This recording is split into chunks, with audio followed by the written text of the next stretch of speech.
Okay, so we got to talk about the box office for this last weekend, July 28th, 29th, and 30th, and this comes to us from Variety. It says, Greta Gerwig's cotton candy-colored fantasy comedy again led the way, adding a massive $93 million between Friday and Sunday. Ticket sales for Barbie declined just 43% in its debut and resulted in its seventh biggest weekend in history. The only other movies to enjoy bigger second weekend tallies were billion-dollar films like Star Wars, The Force Awakens, Avengers Endgame, Infinity War, Black Panther, Jurassic World, and The Avengers. So a lot of Disney stuff in there, but those all making over $100 million in their second weekend. Went on to gross $1 billion. I think that Barbie is going to hit that $1 billion mark during its theatrical run. The buzz around this film is insane. I see so much pink every single time I go to the movie theater, and it's exciting. It's fun. I'm glad to see people out and just going and enjoying movies again. The whole Barbenheimer thing was very fun. It was very cheeky, just kind of fan-led marketing. We had fun with this. I made a whole silly-ass trailer about it.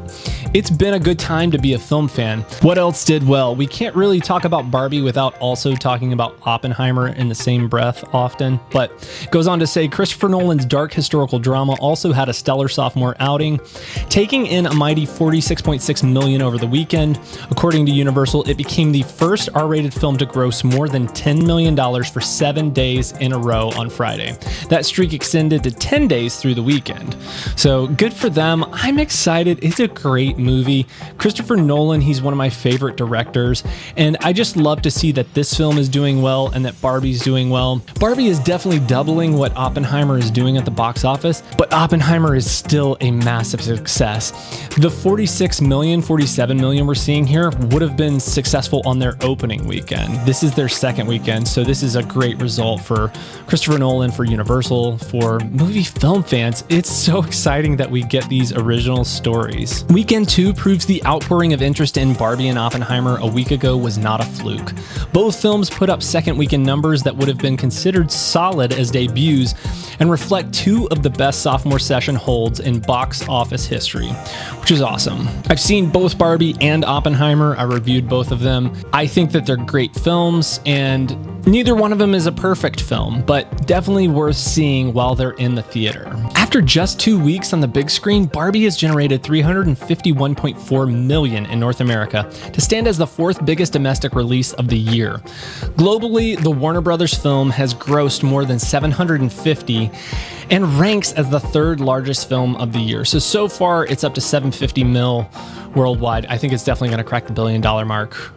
I don't think it's going to have any trouble doing that, especially with how much excitement there is around this film. Meanwhile, Oppenheimer has earned $174 million at the box office domestically and $400 million at the global box office. It's already outperformed lifetime grosses of two prior Nolan efforts, two of his other films, Tenet at $365 million and Batman Begins at $373 million. I also just read another article that said that they are extending the IMAX release of these. I know people have been having a hard time because there's so few theaters that are showing that 70 millimeter IMAX screenings, and they've extended it. So if you have had trouble getting tickets, then you're in luck and you might be able to see it in that big IMAX setting. So there's a few other films we're going to talk about, starting with Haunted Mansion and Talk to Me. So Haunted Mansion from Disney debuted in third place with $24.6 million from 3,700 theaters. The film added $9.1 million at the international box office, bringing its worldwide tally to $33 million. That's not a great result. Disney spent $150 million to produce the film and tens and millions of dollars promoting it. So the film has a higher bar to reach profitability, at least for its theatrical run. So that's way off. 33 mil worldwide, and it's got to get up to 150 mil and beyond that for the marketing costs. I don't think it's going to make his money back on that one. I just didn't see this one. I wasn't interested. Disney's been putting out some things lately that I just kind of am ho-hum about, and I'm not really going to support it, honestly. I just didn't care that much. I love the Haunted Mansion ride, love Disney. Honestly, I grew up on Disney Channel with Ryan Gosling and Justin Timberlake. Grew up going to Disney World, but yeah, I just feel like they're fumbling with project after project at Disney, and some of the decision making I'm just kind of really curious about.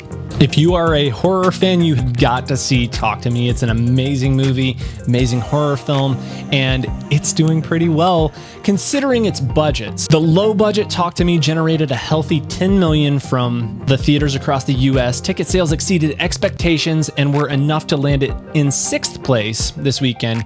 It's the second biggest start in a wide release for an A24 film, following Hereditary, which their opening weekend was $13.6 million. So not too far off, $3.6 million off of the A24's best opening weekend ever. And I'm excited for that because I loved this film. I thought it was great. I've seen it twice. I did an ending explained. I did a review on it. And yeah, you can check that video out, the ending explained, the 20,000 of us over there that are having conversations about how great that movie is and what happened with all the different things. So that's a really interesting one to go check out. And I hope it continues to do well because it is a really good film, and it is these directors' directorial debut. Danny and Michael Philippa, they are Australian filmmakers, YouTubers turned directors for a feature film, and that's just a really cool grassroots, exciting story. So the film Talk to Me had a $4.5 million budget, and it's already made $10 million in its opening weekend, which is a very good start for that movie.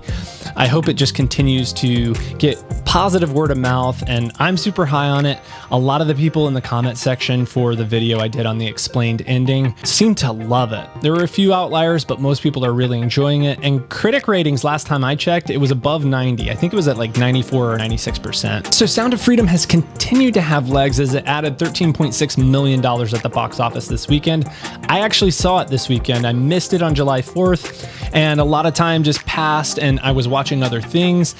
And I had someone in my comment section tell me, hey, you should check this movie out. I think you'd really like it. And I did. And the movie absolutely broke me. I cried more than I've cried in any other movie in a long time. And it just is a really interesting true life story that was compelling, and just the subject matter is really tough and dark, but I do think it's a really important film for people to see.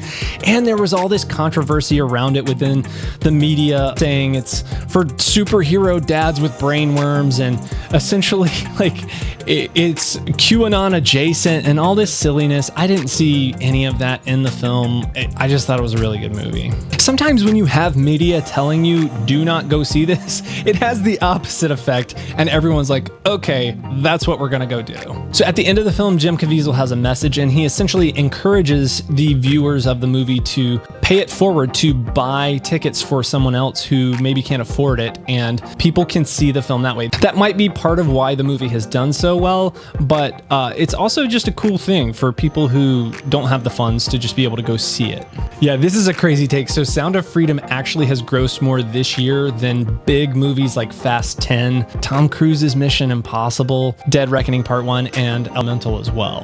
Which, speaking of Dead Reckoning, it came in at number 5 this weekend, and it garnered 10.7 million more. And globally, it has grossed about 450 million. So despite all the positive reviews, the 291 million budgeted blockbuster has stumbled in the wake of Barbenheimer and will struggle to recover in its theatrical run. So it's going to have a hard time making its money back, which is, not great, because I think it's one of the best movies of July and of the summer. But my number 1 for the month of July is Talk to Me. I just really enjoyed that film, so much so that it's the only movie I went back to see a second time. I just really loved the exploration of grief in the story.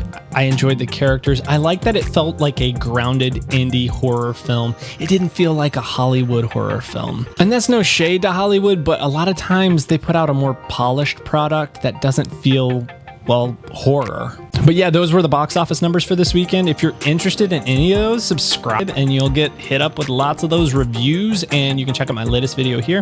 I'll catch you in the next one.